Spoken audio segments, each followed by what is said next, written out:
रहीम अस्सलाम वालेकुम नाइमरोज टीवी में मुबारक जी। आज के तबसरे में चलेंगे पाकिस्तान। जी अस्सलाम वालेकुम सर। वालेकुम अस्सलाम। हाँ जी, क्या हुआ? धमाका हो गया जोहर टाउन सर, क्या चक्कर चल गया वहाँ पे? जी आज सुबह 11:15 पे जौहर टाउन ई ब्लॉक के अंदर हाफिज मोहम्मद सईद की रिहाइशगाह के बाहर एक खौफनाक धमाका हुआ जिसमें 2 अफराद हलाक हो गए हैं, 4 शदीद जख्मी हैं। टोटल जख्मी की तादाद 18 है। अच्छा। पहले तो पुलिस ने ये बताया कि गैस सिलेंडर की वजह से धमाका हुआ, लेकिन कुछ देर के बाद जब ये सारी बातें क्लियर हुई तो ये पता लगा ये कोई मोटरसाइकिल के अंदर नस्ब किया हुआ बम था। जिस जगह पे बम ब्लास्ट हुआ वहाँ पे बहुत बड़ा इकड़ा पड़ गया और करीब की इमारतों के गाड़ियों के शीशे टूट गए, जिसमें 3 गाड़ियां 3 मोटरसाइकिलें और करीब की जो खड़ी हुई एक रक्षा था उसको भी नुकसान पहुंचा है। और इस धमाके की आवाज तकरीबन 12 किलोमीटर तक के सराउंडिंग में सुनी गई। अच्छा। काफी दूर तक लोगों ने इस बात को कहा कि ये हमें इस चीज की धमक सुनी गई है। और जो हाफिज सईद के घर के बाहर पुलिस एहलकार ड्यूटी पर मौजूद था वो भी जाम फाक हो गया है। ओहो। अच्छा अच्छा, तो ये अपना अमदादी कार्रवाई चल रही है सही तरीके से वहाँ पे? जी फौरी तौर पर रेस्क्यू को सराहे डबल 1 डबल 2 वहाँ पर मौके पर पहुंची, फायर ब्रिगेड की गाड़ियां पहुंची और जितने भी जख्मी थे उनको आधे से पौने घंटे में वहां से रेस्क्यू करके जिला अस्पताल में दाखिल करा दिया।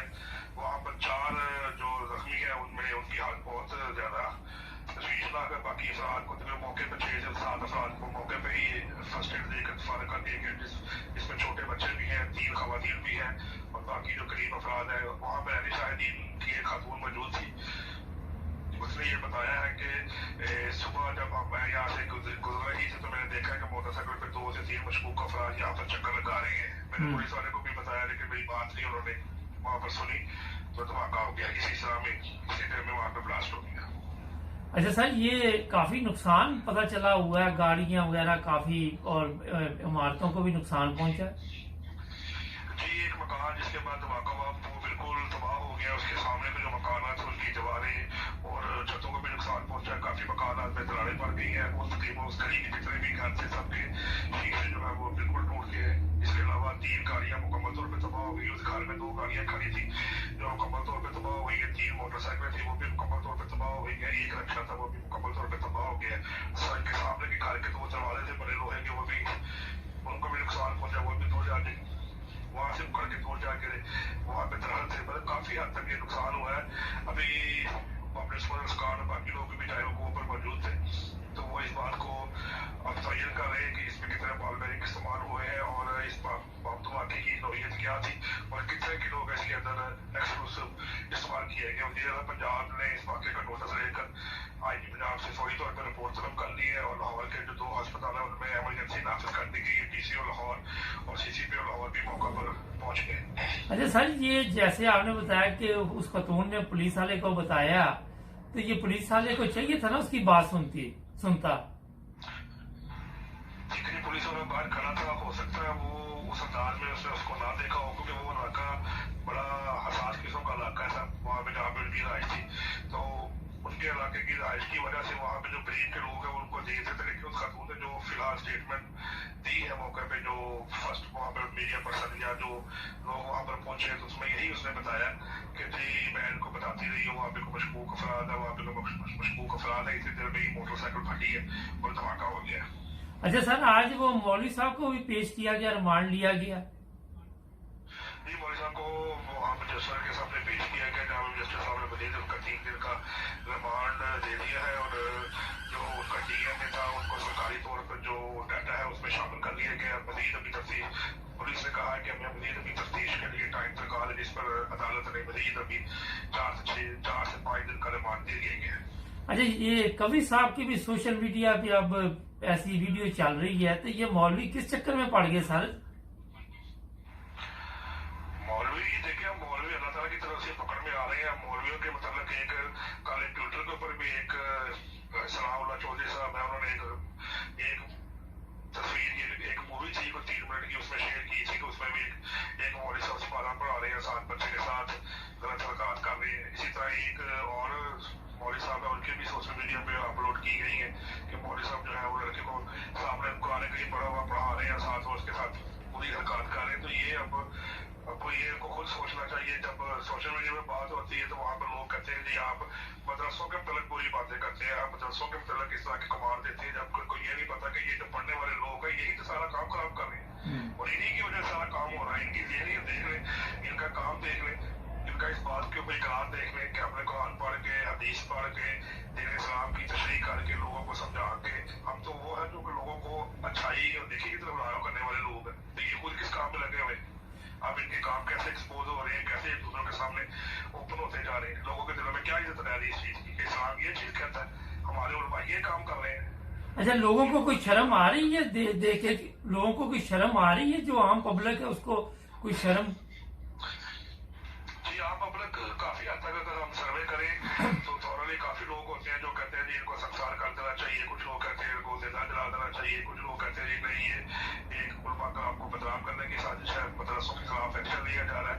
हर तबका जिधर के लोग हैं, हर किस्म के लैंग्वेज के लोग हैं, वो ये नहीं समझते कि हर किस्म के जो अफराद है वो जो चीज आप हकीकत में सामने देख रहे हैं वो नजर आ रही है तो हम देख रहे हैं, अगर वो ना नजर आती तो क्यों शख्स किसी के ऊपर कोई इल्जाम लगाता।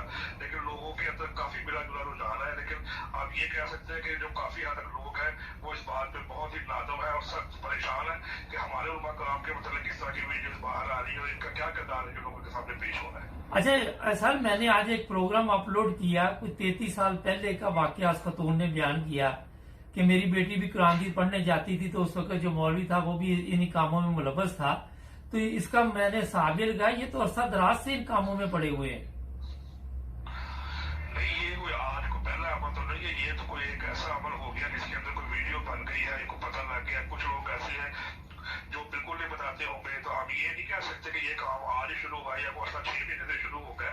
ये उलमा कराम की जो ज़हनियत है, कहीं आपको मैंने पहले भी जिक्र किया था कि भगवानपुरा के इलाके में मदरसा था, वहां पर कारी ने मार मार के लड़के को जान से मार दिया, उससे ज्यादती भी करता रहा। टाउनशिप के इलाके में रिपोर्ट हुई है। उसके अलावा इमामी कॉलोनी के इलाके में मदरसा था, वहां पर भी यही वाकया रिपोर्ट हुए हैं। तो कुछ आप इस तरह समझ लें कि अगर दिन में 100 वाकया होते हैं तो 100 के 100 तो रिपोर्ट नहीं होते, उसमें से 5 या 10 वाकया रिपोर्ट होते हैं, बाकी जो वाकया नहीं रिपोर्ट होते, जुराइम तो हो रहा है, काम तो हो रहा है। असल में ये अब मुआशरती तौर पर जो हमें इस जंग को जीतना है, हमारे जो ज़हनियत है वो बहुत गलत जगह पे जा चुकी है। हमारे दबाव में ये जो उलमा कराम ने जो शैतानियत बनी हुई है, बल्कि ये शैतानियत का खुद मम्मा है, इनके दिमाग में शैतानियत भरी हुई है जो कि इस तरह सामने लोगों के सामने आहिस्ता आहिस्ता आहिस्ता आहिस्ता आ रही है। एक अच्छा सिंपल पैदा होने की बजाय एक बुरा तासर पैदा किया जाता है। अच्छा सर, ये मौलवी कई आ गए हैं मैदान में, वो कहते हैं जी कोई इतना गलत काम नहीं, ये तो पहले भी चलता था। तो ये मौलवी जो इनके हक में आए हैं, जाहिर है ये भी फिर इस तरह के कामों में मुलव्वस होंगे। जी बिल्कुल इसी तरह काम है। देखिए जो शख्स एक बुरा फेल किरदार अदा करता है और उस पर नादम होकर शर्मिंदा होने की बजाय, अपने गुनाहों से माफी मांगने की बजाय वो फखर से इस बात को तस्लीम करता है कि ये तो होता है या होता ही रहता है, तो उसके लिए के काम को अंदाजा लगा सकते हैं कि वो किस उम्र में, किस स्टेज पर, किस इल्म रखने के बाद इस किस्म की गुफ्तगू कर रहे हैं। कि उनको ये बात ज़ेब देती है कि दीन इस्लाम में इस बात की तरफ तवज्जो दी गई है कि आप ये काम करें। शैतान को तो कहा गया खुला खुला दुश्मन है। जो नेक लोग होंगे, जो मेरे मानने वाले होंगे, वो एक रास्ते पे होंगे, जो शैतान के पैरोकार होंगे वो दूसरे रास्ते पे होंगे। अब यहाँ पर जो मतलब इस्लाम का चोगा पहन कर लोगों को रास्ता दिखाने वाले लोग हैं, वही शैतानियत के रास्ते पे चलते हैं। अगर आप उनके चेहरे देखें तो लोग यही कहेंगे कि कितने मोमन आदमी है, अगर उनके काम देखें तो वो शैतानों से भी ज्यादा आगे। अच्छा सर, एक चीज थी, इस्लामाबाद से कुछ दिन पहले कुछ वीडियो देखी गई है कि खवातीन का बड़ा धंधा चलता है और फिर वहां जब लोग पकड़े जाते हैं तो सोशल मीडिया पे वो वीडियो आ रही है। तो यहाँ इतने हालात खराब है पाकिस्तान में, क्या मोहल्लों में भी कोई जगह पे ऐसे काम शुरू हो गए? लेकिन ये इससे पहले भी लाहौर के अंदर भी 2-3 वीडियो बनी थी, जौहर टाउन के इलाके में नॉमिनेशन हुई थी, इलामा इकबाल टाउन के इलाके में। ये मुख्तलिफ इलाके हैं जहाँ पर अक्सर बेशतर इलाकों में जो खवातीन है, वो कुछ इलाके ऐसे हैं जहाँ पर आज के टाइम खवातीन इस तरह के काम करती है, जिसम फरोशी के काम में मुलव्वस पाई जाती है।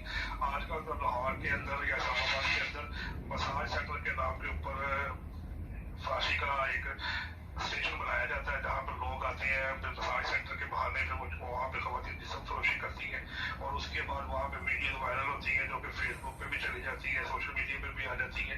तो ये हुकूमत पाकिस्तान को तो इस बात का पहले भी इल्म है। जिस इलाके में मसाज सेंटर बना होता है तो क्या वहाँ के मुतल्लिका एहलकारों को, वहाँ की पुलिस को, सिक्योरिटी को, स्पेशल ब्रांच को क्या उनको इस बात का पता नहीं होता? उनको बिल्कुल पता होता है, लेकिन यहाँ पर कानून सिर्फ गरीब आदमी के लिए है कि सिर्फ गरीब ही को पकड़ा जाए। कभी अमीर आदमी को किसी ने कुछ नहीं पकड़ा, अगर अमीर आदमी को पकड़ा जाता है तो वो जमानतें करवा कर छूट जाता है। ये जितने भी मसाज सेंटर है, इनकी जो केयर टेकर्स है, जो कि इनको चलाने वाले हैं, वो सब पीछे MNA MP बड़े बड़े ब्यूरोक्रेट्स उन सब के साथ राब्ते होते हैं। एक दफा इनकी तरफ कोई कार्रवाई करने की कोशिश करता है तो दूसरी तरफ को फोन आ जाता है आप पीछे हटने। तो यहाँ पर एक बहुत बड़ा मीडियम है, ये तो अल्लाह ताला ही एक खास फजल है, कोई उसका रहम है। अच्छा ये सर ये बताइए कि ये गरीब घराने की लड़कियां आती हैं जो इस तरह का काम करती है, अमीर लोग भी इसमें शामिल है? नहीं, इसमें जो सर्वे किया गया था आज से कुछ अर्सा पहले, उसमें यही था कि कुछ तो वो लड़कियां हैं जो कि घर के घरेलू हालात से तंग आकर अपने बच्चों का पेट पालने के लिए मजबूरी की हालत में यहाँ आती है। कुछ लड़कियां वो होती है जिनको अगवा करके दूसरे शहरों से ला के इस काम में डाल दिया जाता है। और एक अलीट क्लास है, जैसे डिफेंस हो गया, जॉहरडाउन हो गया, कैवलिंग ग्राउंड हो गया, इस इलाके में अलीट क्लास की जो खवातीन है, ऑफिसर की बेटियां हैं, उनकी जो है वो भी इस काम में मुलव्वस पाई गई है कि वो भी इस कैटेगरी में शामिल है। मतलब कुछ लोग हैं जो पैसे की खातर ये काम कर रही है, कुछ लोग जो अपने शौक की खातर ये काम कर रही है। तो दोनों कंडीशन में ये दोनों उस कैटेगरी की खवातीन इसमें शामिल है। इसका मतलब कि पब्लिक भी उसमें कुछ ऐसी है जो गलत कामों में लगी, मौलवी भी लगे हुए हैं, सारे लोग, यानी कि उसमें आप ये नहीं कह सकते कि एक कोई अच्छे लोग हैं लेकिन बहुत कम है आप वहाँ पे। हाँ जी, अच्छे लोगों की तादाद बहुत कम है। हर किस्म का गुनाह, हर किस्म का जराइम जो है वो इस वक्त चल रहा है। लेकिन हमारे साथ कुछ ऐसे काम होते हैं जो रिपोर्ट होते हैं, जो कुछ ऐसे काम होते हैं जो रिपोर्ट नहीं हो सकते। इसका मतलब ये तो नहीं कह सकते कोई जराइम नहीं हो रहा, जराइम ऐसे ही तो नहीं हो रहा है, लेकिन कुछ काम जो रिपोर्ट ही नहीं हो रहे। अच्छा, रिपोर्ट होते हैं तो ये पुलिस वाले भी मुलव्वस हैं इन कामों में? उनकी भी कई दफा सोशल मीडिया पे वीडियो भी आई है और वो भी, तो ये सही बात है? जी बिल्कुल ठीक है, पुलिस वाले भी बीच में मुलव्वस है। पुलिस के एहलकार भी ऐसी जगहों पर ऐसी खवातीन से राब्ते में रहते हैं जहाँ पर ये काम मकरूह काम किया जाता है, क्योंकि पुलिस की माँ के बगैर तो काम कभी नहीं चल सकता। कुछ ऐसी खवातीन है जो कि स्ट्रेट फॉरवर्ड बताती है कि हम पुलिस को अफसर देती हैं, हम उसको महीने के पैसे देते हैं, वो पुलिस हमारा कुछ नहीं कर सकती। पुलिस के भी अफराद की भी वीडियो वायरल हुई है जिसमें कई पुलिस अफसरान ऐसा मकरूह काम कर रहे हैं। तो ये है कि पुलिस भी इनके साथ शामिल है, ये नहीं हम कह सकते कि पुलिस इनके साथ शामिल है। चले जी, बहुत शुक्रिया आपका, आपने 9 टीवी को टाइम दिया, बहुत थैंक यू जी। नाज़रीन, ये हमारे ब्यूरो चीफ पाकिस्तान से थे और उन्होंने बताया कि सिर्फ मौलवी नहीं, आम पब्लिक में भी लोग ऐसे हैं जो गलत कामों में मुलव्वस हैं। ब्रेक लेते हैं, ब्रेक के बाद और भी प्रोग्राम में जुड़े रहे हमारे साथ, सब्सक्राइब भी करें। ब्रेक के बाद आपकी खिदमत दोबारा हाजिर जी। नसीर साहब। हाँ जी, मुबारक साहब, ये अब तो ये एक बहुत बड़ा धब्बा लगा दिया है इस मौलवी जो पकड़ा गया। पता नहीं ये कब से ये कर रहे हैं, और ये पकड़े जाने का अब ये है कि बहुत सारे मौलवी गिरफ्तार होंगे इसमें।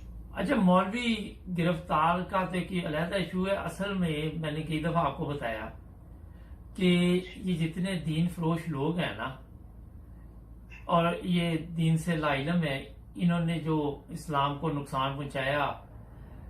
अब मसला वहां पे ये है कि ये आज काम शुरू नहीं हुआ।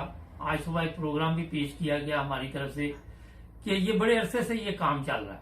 अभी जो हमारे रिपोर्टर थे उन्होंने बताया, मगर सामने लोग आके रिपोर्ट नहीं दर्ज कराते रहे और ये भी कि किसी को सजा नहीं मिली। अब मौलवी अगर देखे तो पार्लियामेंट में जाते हैं तो ये अपने पेट के लिए जाते हैं। अगर फजलरहमान देख लें तो वो भी इसी चक्कर में लगा हुआ है, उसको भी कोई और दिलचस्पी नहीं, ना उसको इस्लाम से दिलचस्पी है ना पाकिस्तान से, कई दफा बताया। मगर आज अवाम भी इसी जुर्म में बराबर की शरीक है। मैं आपको बताऊं, उसकी वजह यह है कि जब लोगों को इन चीजों का पता चलता है तो वो आके रिपोर्ट दर्ज नहीं करवाते, इन चीजों के खिलाफ क्यों नहीं मैदान में आके खड़े होते कि हमारे बच्चों के साथ ये हुआ है, इनको सजा दी जाए। तो ये सबसे बड़ी कमजोरी यही है कि जब वहां पे सजा नहीं मिलती, अब रिमांड लिया है। कल मैं पेशावर जेल का कुछ देख रहा था कि वहां पे खाबे चल रहे जेल में ना, तो वहां आप देख रहे हैं जो अमीर आदमी है, ये मौलवी, आपका क्या ख्याल है कि ये दाल रोटी खाएगा मस्जिद, और वो जो जेल से मिलेगी इसको बाहर से खाना जाएगा? आप देख ले सियासी। एक और खबर गर्दिश करती है, जिस तरह आपने बताया कि अवाम में शौर नहीं है। 5 बच्चे मदरसे जाते हुए कल अगवा हो गए या गायब हो गए हैं, तो उनका भी पता नहीं चला। हाँ, अच्छा, अब ये भी हो सकता है, अभी तक ये मेरा अपना ख्याल है साथी, कि वो उन बच्चों के साथ भी ऐसे कोई काम किए हों कि वो भी इनको खतरा हो कि बाहर आ जाएगी बात? जी आपके इल्म में होना चाहिए जब एक ये पाकिस्तान में खासकर कोई काम हो जाता है ना गलत, फिर उसके पीछे 4 दिन पड़ जाते हैं ना। किसी बंदे का एक्सीडेंट हो जाए ना, या किसी को टिकट लग जाए, यहाँ यूके में भी कोई 2 हफ्ते वो भी एहतियात करता है कि यार टिकट ही ना दोबारा लग जाए। जी समझ आई? तो या कोई ऐसा हादसा पेश आ जाए तो बंदा कोई चंद दिन एहतियात करता है ना। किसी को कब्रिस्तान छोड़ने जाए ना, दफनाने भी जाए, तो वहां जाके तो बड़ी अच्छी अच्छी लोग बातें करेंगे, यार देखो इन्हें भी मर गया, मैं भी चल जाना, इन्हें भी तो 2-4 दिन उसका असर रहता है ना। तो यही चीज है कि मौलवी पकड़े गए। अब मैंने अभी वो उनसे पूछा कि वो कवि साहब भी इन्हीं कामों में मुलव्वस है। अब कितने अरसे से कवि गलत कामों में मुलव्वस है? किसी ने पकड़ा उसको? अगर पकड़ा भी था जमानत हो जाती है, खत्म बात। वो बलोच लड़की जो थी कंधार बलोच, उस केस में भी इसको पकड़ा था, पता ना आपको? बिल्कुल। ये तो इनको सजा कोई नहीं है, ये है सबसे बड़ा। ये सिर्फ इनको नहीं, सियासतदानों को भी सजा कोई नहीं है। जेलों में जाते हैं, वहां ऐसे रहते जैसे 5 स्टार होटल में ठहरे हुए हैं। अभी देखना 2 दिन बाद मौलवी को दौरे पड़ने शुरू हो जाने, तबीयत खराब हो जानी, फिर इसको अस्पताल दाखिल कराना। तो तबीयत तो इनकी इन्होंने खराब कर दी। जो आजकल मॉडल है, टिकटॉक की लड़कियां हैं, वो भी लान तान कर दी है कि इसने मौलवी ने क्या कर दिया। हालांकि वो खुद कौन कौन से काम करती है, लेकिन वो अच्छा, मैं यही तो कह रहा हूँ कि लान तान तो एक दूसरे पे सारे ही कर रहे हैं, मगर मुसीबत ये है कि उसके नताइज नहीं निकल रहे लान तान के ना। अब एक चीज और इनके ज़हन में आ गई हुई है, जो मैं आपको थोड़ी सी बता देता हूँ। ये कहते हैं जी कोई अजाब शजाब नहीं आता, ऐसे ही दुनिया चलती जा रही है ना। अब ये अजाब समझते हैं कि जिस तरह हर चीज खत्म ही हो जाए उसको ये अजाब समझते हैं। अब ये कोरोना को इन्होंने किसी ने भी अजाब नहीं समझा ना। अगर ये अजाब समझते तो अपने आप को तब्दील कर लेते। कोई आई तब्दीली दुनिया में? पाकिस्तान में तो और बढ़ते जा रहे हैं, बड़े मसाइल बढ़ गए हैं, इतने मसाइल हैं। मैं ये कह रहा हूं कि अगर कोई मर जाता है ना, तो फिर कोई उसके जो अजाब है ना वो याद कराते कि ये ऐसे का था इसलिए मर गया, मगर फिर भूल जाते। तो देख ले कितने अमीर वो देखते हैं, जरदारी फिर रहा है, बेनजीर को इसने मरवाया, मुल्क का बेड़ा गर्क कर दिया। आज ही मैं सोशल मीडिया पे वो बेनजीर का बेटा जो था उसके बच्चे देख रहा था, वो ज़हनी मजदूर हो चुके हैं। वो कहते जरदारी ने इतना इनको डराया हुआ कि उनके सांस नहीं निकल रहे। मैं वो वीडियो किसी टाइम मंजर आम पर लेके आना चाहता हूँ ना। तो कोई है इसमें? जी बेड़ा गर्क करने वाले की एक बेटी भी आज मरियम भी बड़ा बोली है कि उन्होंने तो नवाज शरीफ की इतनी तारीफ कर दी है कि उन जैसा रहनुमा नहीं आया पाकिस्तान में। अभी उनकी नहीं तो बेटी तारीफ करेगी बाप की, और क्या करेगी बेटी? क्या कहे उसको? कहेगी ये चोर है, डाकू है, क्या कहे? बेटी है उसकी। ज़ाहिर चोर की बेटी चोर की बेटी चोर की बेटी होती है ना, तो चोर की बेटी चोर की तारीफ करेगी, क्या कहे वो? एटम बम बनाया, मोटरवे की दी और सारी चीजें की हैं।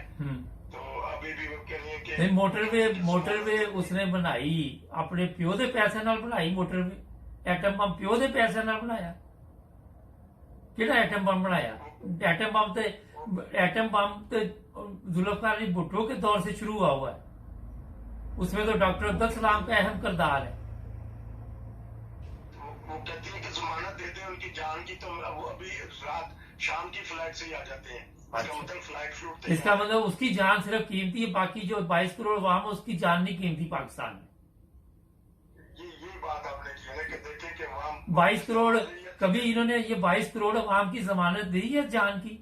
मॉडल टाउन में कत्ल हुए, इन्होंने जमानत दी किसी ने कि इनकी जान की हम जमानत देते हैं? आए दिन मैं ये कहता हूँ रोजाना लोग मरते हैं, कभी किसी ने जमानत दी है वहां पे? इसकी जमानत क्यों दे दे? इससे ये क्या, इसने असल में शर्म और हया नहीं है कि एक मुजरम की जमानत दी जाए, कि उसकी जान की जमानत दी जाए?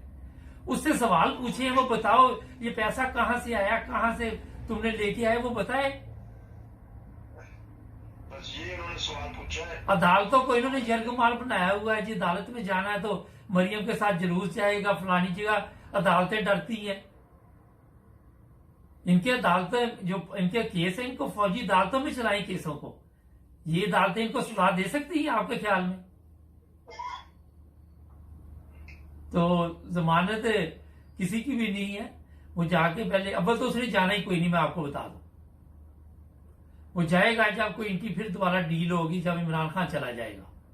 ठीक है, क्योंकि कारोबार बाहर है, बच्चे बाहर है, नस्लें बाहर है, पैसा बाहर है। एक उसका वो क्या नाम है, वो जो भांजा है यार, फिर उसका नाम भूल गया मुझे। वो जो फैसलाबादी है, वो आबद शेर अली, वो इधर जलील होता फिर रहा है। वो सेल से कपड़े ढूंढ रहा है कि कहीं पर 50% सेल लगी है, तो वहां से देख के तो वो कहीं पार्क में जाके वो बांदर की तरह उल्टबाजियां खा रहा है। ये वजीर था वहां पे बिजली का, मेरा ख्याल, और इनकी अपनी बिजली उड़ी हुई है इस वक्त। तो ये चोर चक्के जितने हैं, देखिए मैं आपको एक बात बताऊं, जो बंदा ठीक होगा ना, उसको फिक्र नहीं होगी किसी चीज की ना। जी नसीर साहब, और कोई बात जनाब? हाँ तो ये अब एक खुशखबरी कह रहे कि पीआईए को इजाजत मिल गई है कनाडा जाने की डायरेक्ट। तो उस बारे में कोई बताएं, कोई मालूमात था कि हमारे? हाँ, लोग बस जा रहे हैं कनाडा लेकर। मेरा ख्याल है कि यूके भी खोल देगा अगले चंद दिनों में, किसी वक्त भी ऐलान कर देगा, क्योंकि लोग काफी मुश्किल में हैं जो आना चाह रहे हैं पाकिस्तान से ना। पाकिस्तान में मरीज बहुत कम हो गए हैं इसके ना, कोरोना के इतने नहीं है। मेरा ख्याल यूके में उससे ज्यादा होंगे अब ना। वो चल पड़ेगा सिलसिला ऐसा ऐसा। मगर जो तवज्जो वाली बात है इसमें कि वैक्सीन लोगों को लगवानी चाहिए, और वो फिर एक पास जारी करेंगे। वो पास एयरपोर्ट पे चेक कर सकते हैं, आपके कर सकते नहीं, कर रहे हैं ना। वो मैं दिखा देता हूँ, जो यूके में कार्ड मिल रहा है वो मैं उसकी तस्वीर दिखा देता हूँ। कहीं पे भी सफर पे जाएं तो ये कार्ड आपके पास होना चाहिए। ये देख रहे हैं आप ना, तो जिस तरह पासपोर्ट होता है उस तरह ये साथ होना चाहिए। हाँ जी, वो चेक करेंगे। जो लोग यूके में वापस आते हैं उनके पास तो एनएचएस के पास ये रिकॉर्ड है ना, जिस तरह जर्मनी में भी रिकॉर्ड होगा। मगर इंटरनेशनल जिन लोगों ने ट्रेवल करना है, जाहिर है हो सकता है कि इसके बाद कोई और भी ये ऐसे कार्ड इशू करे जो लोग हर वक्त अपने पास रखें ना। एक तो ये मैं आपको बता दूं, एक दो अहम मौजू और भी हैं, वो भी आज बात कर लेते हैं कि यूके में इस महीने के एंड तक जो लोग यूरोपियन यहाँ पे रह रहे हैं ना, अगर उन्होंने यहाँ के रेजिडेंट परमिट ऑनलाइन अप्लाई ना किए तो उनके लिए प्रॉब्लम होगी। और उसमें ये भी प्रॉब्लम है कि एक उन्होंने वक्त दिया, एक अफवाह और भी चल रही थी, वक्त बढ़ गया। कोई वक्त बढ़ा नहीं है, दिसंबर तक कोई टाइम नहीं दिया उन्होंने। इसमें एक और चीज है कि यहाँ पे अब पूछा जा रहा है, जिस तरह ये बच्चे हैं अप्लाई करते हैं काम के लिए, जॉब के लिए, तो उनसे पूछा जाता है कि आप कहाँ के नेशनल हैं, और फिर आपके पास यहाँ का रहायशी वीजा है। अगर आपके पास है तो फिर वो आपको कॉपी देनी पड़ेगी वहां पे ना। तो इन चीजों का भी बहरहाल ख्याल करना चाहिए। और जो लोग भी ब्रिटिश पासपोर्ट पे इस वक्त सफर कर रहे हैं यूरोप में, उसके ऊपर बकायदा तौर पर स्टैंप लगाई जा रही है, जिसको इन आउट मोर कहते हैं ना हम पंजाबी में। तो वो लगाते हैं कि ये 3 माह की एंट्री है और 3 माह में आपने यहाँ से तितर बितर हो जाना है। अगर आपने ज्यादा अरसा रहना तो फिर वहां के लोकल होम ऑफिस से राब्ता कायम करें। जी, ऑफिशियल तरीके से। पहले तो था कि शनाख्ती कार्ड दिखा के इंटर हो जाते थे ना मुल्कों में। नहीं, वो पिकनिक खत्म है अभी। ये मेरा हाल है कि अक्टूबर में है, मेरे जेहन में आ रहा है कि ये ट्रेवल, ये सिर्फ सफर के लिए पासपोर्ट चाहिए आपको ना। अच्छा, एक दो और चीजें इसमें और मैं बता देता हूँ कि एनएचएस कवर कर रहा है यूरोप में अभी ना, मेडिकल इमरजेंसी के लिए। जो आपके इंश्योरेंस है इंग्लैंड वालों की। हाँ जी, वो कार्ड होना चाहिए, वो आप यहाँ से ले लें तो वो आपको अभी इलाज जो कोई इमरजेंसी हो ना, वैसे नहीं कि डॉक्टर के पास मुंह चुक के चल जाओ।